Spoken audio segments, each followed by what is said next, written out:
All right, so um, you're thinking about reading The Giver by Lois Lowry. It's you know, a pretty popular dystopian novel, and it seems like you're into that kind of thing. You want to know if it's, worth the read. Oh yeah, definitely. I Uh, think I think based on what you're looking for, you'd probably enjoy this one. Okay. Yeah. It's a pretty quick read too, but I think it'll give you something to think about, in terms of like society and what it means to be human and all that. Okay, so it sounds promising, but some reviewers mention that it's written for a younger audience. Does that mean the writing is going to be too simplistic? You know what I mean? Like, Yeah. will adults still find it engaging? Not really, no. I mean, Lowry's writing is simple, but it's also elegant. Like she's very concise, but she still manages to create a really vivid world. Okay. And like the emotions are very real. Like there's this one scene where Jonas experiences love for the first time. It's a memory that the giver transmits to him. And she describes it as this like feeling of warmth, something he'd never felt before. And it's like such a simple description, but it really captures how intense and new that emotion is for Jonas. Hmm. Yeah, that makes sense.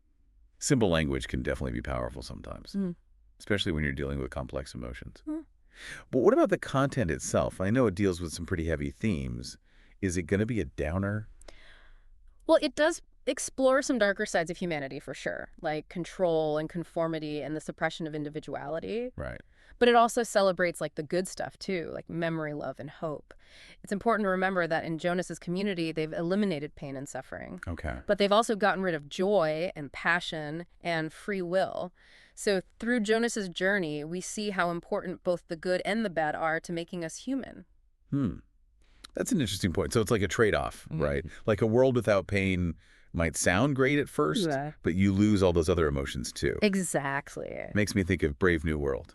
Have you read that one? Of course. You see any similarities? Yeah, absolutely. Both The Giver and Brave New World, they're both about these seemingly utopian societies that achieve happiness and stability, but it's all through control and conformity. Right. But The Giver, it focuses more on like the individual's struggle against the system, Okay. whereas Brave New World, it's more satirical, I'd say. Like it highlights how absurd it is to have a world that sacrifices human connection for just like superficial pleasure.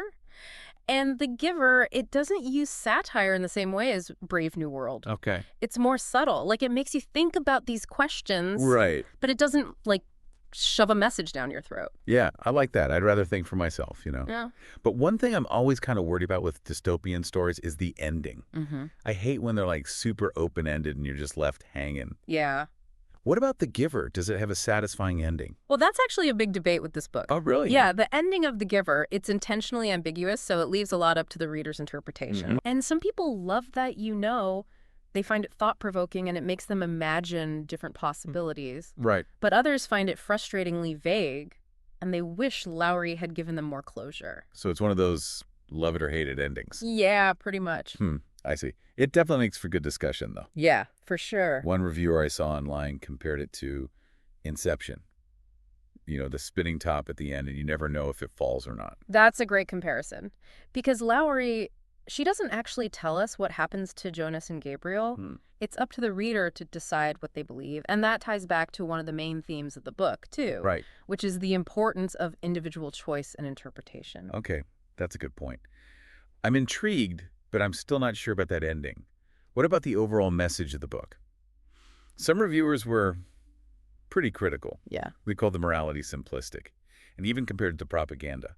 Well, it's true that Lowry, she presents a very clear contrast between the society that Jonas lives in and the world as it was before, Right. what they call sameness.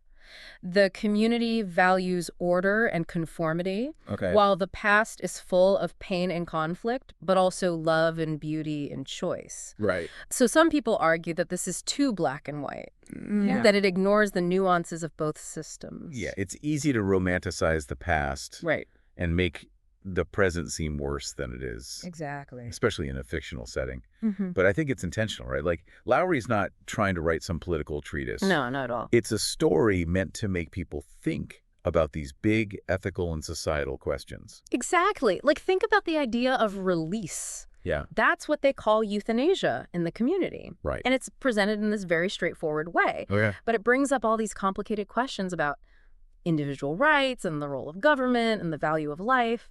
That's a good point. Even if it's simplified, those are still really big issues that can resonate with readers no matter how old they are. Exactly. And it's important to remember who this book is for. Like, Lowry's writing for young adults. Right. And she's using this story to introduce them to these like complex philosophical and social concepts. Yeah. So by presenting them in a way that's clear and engaging, she's inviting readers to think critically and form their own opinions. Now, for some readers, that might be frustrating, that she doesn't give you all the answers. Right. But it also encourages them to think for themselves. So it's more about getting them to think critically than like pushing a certain agenda. It kind of makes me think of Fahrenheit 451. Yeah. They're both kind of like cautionary tales Yeah. about the dangers of censorship and suppressing knowledge. Absolutely. Both The Giver and Fahrenheit 451 deal with this idea of controlling information. Yeah. And what happens when you have a society that limits access to knowledge and different points of view. Right. In Fahrenheit 451, it's books that are banned. Right. And in The Giver, it's memories and emotion. Interesting. And in both cases, it's the main character who starts to question things Yeah. and seeks out the truth, even if it's painful. Yeah. It seems like this theme of rebelling against a seemingly perfect system Right. is pretty common in dystopian stories. Oh, yeah, definitely.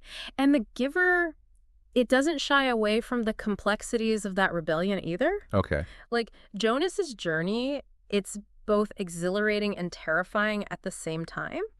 He gets to experience the beauty and joy of the past, but also the pain and suffering. Right. And he has to make these really difficult choices, knowing that what he does could have huge consequences. So it sounds like The Giver is more than just a simple adventure story. Oh, yeah, for It sure. really digs into some deep stuff, Yeah, even if it takes a simplified approach. definitely. And it does it in a way that's really engaging and makes you think, even if you're an adult. It's a book that stays with you. Okay, I'm almost convinced. But you mentioned it was a quick read. Right. Is there enough there to make it worth reading, even if it's short? Oh, yeah, absolutely. Like, despite its length, The Giver is full of powerful imagery and thought-provoking themes and memorable characters. It's a book that you can read again and again and find something new each time. So it's not just like a one-time read. No, not at all. It's the kind of book that makes you keep thinking about it and talking about it with other people long after you've finished reading it. And plus, it's just the first book in a quartet. Oh, okay. So if you want more, there are 3 more books that explore the same world. That's good to know. I like books that leave you wanting more, but in a good way. Yeah. Not with unanswered questions or cliffhangers, Right. but just a desire to learn more about that world. Exactly. The Giver. It plants these ideas in your head and lets them grow even after the story is over. It's a book that makes you want to be part of the conversation, to think about what the ideas mean, come to your own conclusions. Yeah, that makes sense. I think our listener has a pretty good idea about The Giver now. Yeah, I hope so. We've talked about the writing, the thought-provoking themes, the comparisons to other dystopian novels like Brave New World and Fahrenheit 451. Right. And even addressed those criticisms about the ending and whether the morality is too simplistic. Yeah, it's been a good discussion. It has. But let's get down to it. Yeah. Is The Giver worth reading? Oh, yeah, definitely. I think especially if you like dystopian novels and you like books that really make you think about the world. All right. It's not going to give you all the answers, but it'll definitely make you ask the right questions. I'm honestly impressed by how much this book seems to pack in, Yeah. especially for being so short. It is a quick read. Yeah. But it's got a lot to say. And if you really get into it, there's a whole series to explore after. Yeah, that's a good point. Well, I think our listener has a pretty good picture of The Giver now. Yeah. We've talked about the writing style, the themes, those comparisons to other dystopian novels like Brave New World and Fahrenheit 451. And we even touched on some of the criticisms about the ending and the morality. So what's your final verdict? Should they add it to their reading list? If you're the kind of person who likes stories that challenge you and make you see the world in new ways, then I'd say go for it. Okay. It's a quick read, but it'll stick with you. Awesome. So to wrap things up, here's a little something to think about as you dive into The Giver. Is a world without pain and suffering really a utopia? Or is there a hidden cost? Keep that in mind as you read and let us know what you think. Thanks for joining us on this deep dive. Until next time, keep exploring.